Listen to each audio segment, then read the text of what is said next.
Drones are becoming more advanced. They can fly higher, go further, and now Intel is working with the Federal Aviation Administration to shape how drones are utilized. I'm Stephanie Essen. Find out how we're breaking new air in this IDZ Weekly.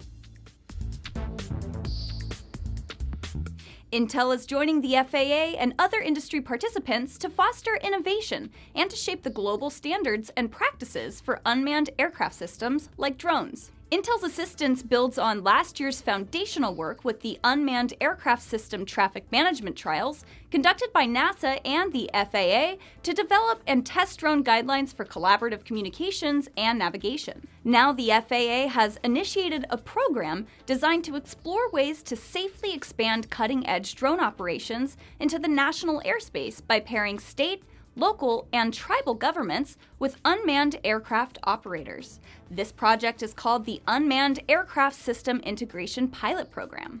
Recently in Oklahoma, the Choctaw Nation hosted a media event to show progress and to share results of some of the first missions under this program. Intel flew night missions using a thermal sensor on the Intel Falcon 8 Plus drone. This application could be used to look for lost cattle, as well as to learn more about the habits and tendencies of local wildlife. Also, Intel performed the first public demonstration of Open Drone ID.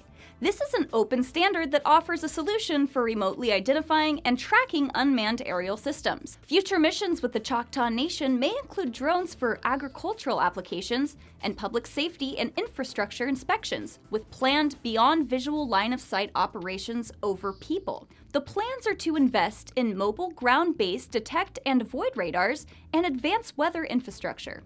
Want to learn more about this collaboration and new ways drones are taking flight? Check out the story in the links, and I'll see you next Monday.